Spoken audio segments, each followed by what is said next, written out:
মাত্র 1 কাপ সুজি দিয়ে আমি এই মিষ্টিগুলো বানিয়েছি কোনো রকম ঝামেলা ছাড়াই। যখন মিষ্টি খাওয়ার ইচ্ছে হবে তখন বাজার থেকে না কিনে বাড়িতেই কিন্তু এইভাবে মিষ্টিগুলো বানিয়ে নেওয়া যাবে খুব সহজেই। আর মিষ্টিগুলো ভীষণ নরমও হবে, একদম রসে ভরা হবে। তো রেসিপিটি ভীষণই ভালো লাগবে আপনাদের আশা করি। তো ভিডিওটি দেখতে থাকুন। তার আগে নমস্কার, কেমন আছেন সবাই? আশা করি ভালো আছেন। শুভ্র শান্তি ব্লগে আপনাদের সবাইকে স্বাগত জানাই। আমি শান্তি।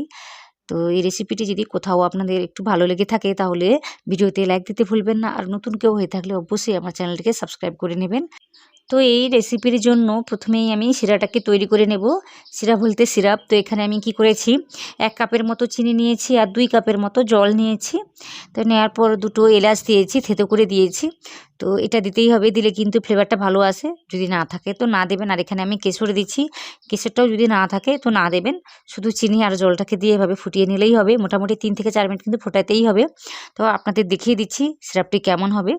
তো এখানে আমি মোটামুটি 3 থেকে 4 মিনিট ফোটানোর পর দেখিয়ে দিচ্ছি। তো এটা চ্যাটচ্যাটে একটা ব্যাপার হবে, যেমনটা ওই তেল বা মধু হয়। তো ওটাকে হাতে লাগালে যেমনটা মনে হয় ঠিক সেই রকম মনে হবে, কোনো রকম তারের সৃষ্টি হবে না। তো এটাকে এইভাবে আমি ফুটিয়ে নিয়েছি। নেওয়ার পর আমি গ্যাসটাকে অফ করে দিয়ে একটু ঢেকে রেখে দিচ্ছি। তারপর কি করেছি, আমি 1 চামচের মতো ঘি নিয়েছি। এখানে ঘি না থাকলে তেল নিলেও হবে। তো 1 চামচের মতো তেল বা ঘি দিয়ে এখানে আমি দিচ্ছি 1 কাপের মতো সুজি। তো ওটা দিয়ে কিন্তু ভালোভাবে ভেজে নিতে হবে। লাল করে ভাজার কোনো দরকার নেই, এভাবে ভেজে নিলেই হবে। তো এখানে আমি কি করেছি, 2 চামচের মতো এখানে ময়দা দিয়েছি। আর এটা দিয়ে কিন্তু একটু ভেজে নিতে হবে। নেওয়ার পর আমি এখানে ওই কাপেরই মাপ করে মোটামুটি 1.5 কাপের মতো দুধ দিয়েছি। দুধের বদলেই কিন্তু জল দেওয়াও যায়। তো এই সময় গ্যাসের ফ্লেমটাকে একদমই লো করে দেবেন। লো করে মোটামুটি কাজগুলো করে নিতে হয়, তাহলে কাজগুলো ভালোভাবে হয়। আর এখানে দেখুন মোটামুটি মিশিয়ে নিচ্ছি ভালোভাবে। আর দোলা যাতে পাকিয়ে না যায় সেদিকে খেয়াল রাখতে হবে। তো খুন্তি দিয়ে এভাবে মোটামুটি সুন্দর করে একটা ডো তৈরি করে নিতে হবে। কোনো ঝামেলা ছাড়াই কিন্তু এই মিষ্টিটা বানিয়ে নেওয়া যায়। দেখুন এখানে আমি 1 কাপের মতো সুজি নিয়েছি, ওই কাপেরই মাপ করে মোটামুটি 1.5 কাপের মতো দুধ নিয়েছি। আমি এখানে বলছি দুধ ছাড়াও কিন্তু জল দিয়েও এই মিষ্টিটা বানিয়ে নেওয়া যায়। তো আপনারা চাইলে কিন্তু এখানে 1 চামচের মতো ঘি দিতে পারবেন, দিলে কিন্তু কড়াইতে এভাবে লেগে যাবে না আর। তো এখানে আমি আপনাদের দেখিয়ে দিচ্ছি, দেখুন এখানে একটা শেপ করে নিচ্ছি। শেপটা কিন্তু সহজেই গড়ে নিতে পারছি। তো এখানে বোঝা যাচ্ছে ডোটা একদম তৈরি হয়ে গিয়েছে। আমি কি করব, এই মুহূর্তে একটা প্লেটের মধ্যে নিয়ে একটু ঠান্ডা করে নেব। ঠান্ডা বলতে ওই 2 মিনিটের জন্য মাত্র, হালকা গরম থাকতে থাকতেই কিন্তু কাজগুলো করে নিতে হয়। তো এইভাবে মোটামুটি আমি আর একটু মথে নিচ্ছি। নেওয়ার পর আমি এখান থেকে কিছু লেচি করে নেব। তো তার আগে কী করব, হাতটাকে ধুয়ে হাতে একটু তেল বা ঘি লাগিয়ে নেব। নেওয়ার পর আমি কয়েকটা লেচি করে নেব। আপনাদের দেখিয়ে দিচ্ছি কীভাবে মিষ্টিগুলো তৈরি করে নেব। এখানে আমি আমার মতো করে আমি মিষ্টিগুলো তৈরি করেছি, আপনারা আপনাদের মতো করে করবেন। আমি কি করেছি, গোল করে চ্যাপ্টা করে তারপর সাইডগুলো এইভাবে সাইজ করে নিচ্ছি। তো মোটামুটি চৌকো শেপে আমি করে নিচ্ছি, আপনাদের দেখিয়ে দিচ্ছি আর একটা তৈরি করে। খুব সহজভাবে তৈরি করেছি। আর এটা এভাবে করে নিলে বেশি কিন্তু সময় যাবে না ভাজতে। তো সেই কারণেই আমি করে নিয়েছি। আর এগুলো গোল বা লম্বা করে করলে একটু সময় নেবে, ভাজার সময় একটু সময় নিতে পারে। তো এগুলো ভাজতে বেশি একটা সময় লাগবে না, সে কারণে আমি এরকম করে একটা শেপ করে নিয়েছি। তো মোটামুটি সবকটা করে নিয়েছি, আপনাদের দেখিয়ে দিচ্ছি কতগুলো হয়েছে। মাত্র 1 কাপ সুজি দিয়ে আমি এতগুলো মিষ্টি বানিয়ে নিতে পেরেছি। তো চলুন এগুলোকে ভেজে ফেলি। তো ভেজে নেওয়ার জন্য কি করেছি, আমি কড়াইতে প্রথম থেকে তেলটাকে গরম করতে রেখেছি, একদম হাই হিটে গরম করেছি।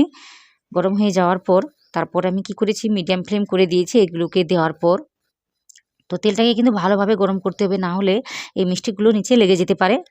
তো মিষ্টিগুলোকে দেওয়ার পর কিছুক্ষণ থেমে যাবেন। তারপর এভাবে খুন্তি দিয়ে একটু মিষ্টির গায়ে লাগালেই কিন্তু মিষ্টিগুলো উঠে যাবে অনায়াসেই, কোনো রকম ঝামেলা ছাড়াই, আর নিচে লেগেও যাবে না। তো এইভাবে মোটামুটি ধীরে ধীরে কাজটাকে করে নিতে হবে। তো মিষ্টিগুলো উঠে এলেই উল্টে পাল্টে মোটামুটি 3 থেকে 4 মিনিট ভেজে নিলেই হবে, বেশি কিন্তু সময় যায় না। তো এইভাবে মোটামুটি উল্টে পাল্টে লাল করে ভেজে নিলেই মিষ্টিগুলো রেডি হয়ে যায়। তো দেখুন মিষ্টিগুলো ফুলে উঠেছে, দেখতে ভীষণই ভালো হয়েছে আর ভীষণই সহজ রেসিপি। এতক্ষণ অবধি আপনাদের আশা করি কোনো রকম অসুবিধে হয়নি বুঝতে বা দেখতে। তো 3 থেকে 4 মিনিট ভেজে নিলেই হবে। আর কালারটা দেখুন কতটা সুন্দর এসেছে। আপনারা চাইলে কিন্তু আরও একটু ডার্ক করে ভাজতে পারবেন। তো এইভাবে আমি ভেজে নিয়েছি, নিয়ে তুলে নিচ্ছি তেল থেকে। নিয়ে সরাসরি আমি ওই সিরাপের মধ্যেই দিয়ে দেবো। সিরাপটা প্রথম থেকে আমি গরম করে রেখেছিলাম, তো ওটা যদি ঠান্ডা হয়ে যায় আবার সিরাপটাকে গরম করে নেবেন। তো আমি ঢেকে রেখেছি, মোটামুটি গরম রয়েছে। তো এটাকে কি করব, ওই সিরাপের মধ্যে আমি দিয়ে দেব। তো মিষ্টিগুলোকে ভেজে আমি শিরার মধ্যে দিয়ে দিলাম, দিয়ে এটাকে একটু চামচ দিয়ে নাড়িয়ে দেব, দিলেই শিরাটা ভালোভাবে ঢুকবে এই মিষ্টিগুলোর মধ্যে। তো এইভাবে মোটামুটি দিয়ে আমি কি করব, এখন ঢেকে রেখে দিচ্ছি। বাকি যে মিষ্টিগুলো রয়েছে ওইগুলোকে একটু ভেজে নিচ্ছি। তো একই রকমভাবে ভেজে নিতে হবে। তো তেলটাকে গরম করেছি, আবার গরম করে যে কটা মিষ্টি রয়েছে সবগুলোই আমি দিয়ে ভেজে নেব। একটু গ্যাসের ফ্লেমটাকে একদম মিডিয়াম করে দিয়েছি। এই মুহূর্তে মিডিয়াম করে দিয়ে মোটামুটি উল্টে পাল্টে ভেজে নিতে হবে। ওই 3 থেকে 4 মিনিট ধরে ভাজলেই কিন্তু হয়ে যায়, আর সুন্দর লাল লাল করে ভেজে নিতে হবে। তো এটা কিন্তু ভীষণই সহজ একটি রেসিপি। মাত্র 1 কাপ সুজি দিয়ে আমি এতগুলো মিষ্টি বানিয়েছি। আর বারবার বলছি, দুধের বদলেও কিন্তু জল দিয়েও এই মিষ্টিটা বানানো যায়, আর ঘিয়ের বদলেও কিন্তু 1 চামচ তেল দিয়েও এই মিষ্টিটা বানানো যাবে, কোনো রকম ঝামেলা ছাড়াই। আশা করি আপনাদের ভালো লাগবে। তো দেখুন সবকটা মিষ্টি আমি ভেজে নিয়েছি, নেওয়ার পর শিরাতে দিয়ে দিয়েছি। তো মিষ্টিগুলোকে তৈরি করে মোটামুটি শিরার মধ্যে আমি এটাকে রেখে দেবো 1.5 ঘন্টার জন্য। 1.5 ঘন্টা পরে আপনাদের দেখাবো কেমন হয়েছে এই মিষ্টিগুলো। আর এখানে যদি মনে হয় শিরাটা কম পড়েছে, তখন কি করবেন, ওই একটু চিনি একটু জল ফুটিয়ে আবার ঢেলে দিতে পারেন এই মিষ্টিগুলোর উপরে। দেখবেন তাহলে কোনো কিছুর অভাব পড়বে না, সব কিছু ঠিকঠাক থাকবে।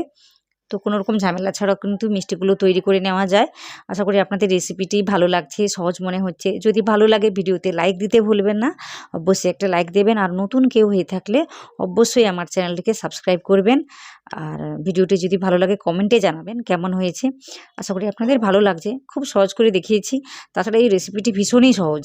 এটা আপনারা যে কেউ একবার যদি এই ভিডিওটি দেখেন, তারপর যদি বাড়িতে বানান, তো কোনো রকম কি বলবো, অসুবিধায় পড়বেন না, সহজেই কিন্তু বানিয়ে নিতে পারবেন। তো দেখুন মিষ্টিগুলো আমি কেটে আপনাদের দেখাচ্ছি। তো ভীষণই সহজ রেসিপি। তাও যদি কোনো রকম ডাউট থাকে তো আমাকে কমেন্টে জানাবেন, আমি সব কিছু কিন্তু ওখানে বলে দেব।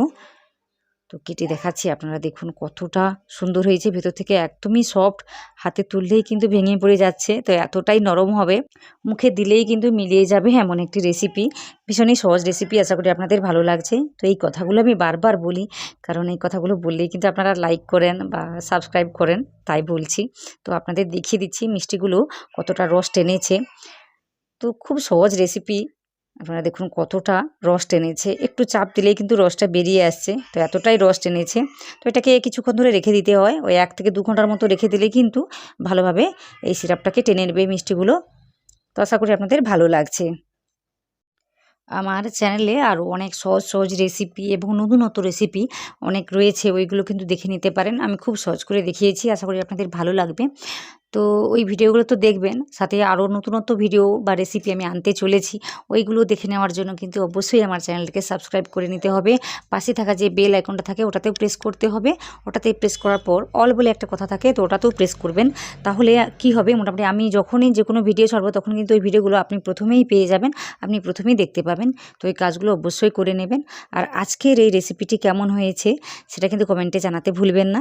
আর বাড়িতে যদি কেউ বানিয়ে থাকেন এই রেসিপিটি, আমাকে অবশ্যই কমেন্টে জানাবেন, আমার ভীষণই ভালো লাগবে, অবশ্যই জানাবেন। আর যখনই আমার যে কোনো ভিডিও দেখবেন তখন প্রথম থেকে শেষ অবধি দেখবেন, মাঝখান অবধি দেখে বা অর্ধেক ভিডিও দেখে চলে যাবেন না, স্কিপ করে পুরো ভিডিওটি দেখার চেষ্টা করবেন।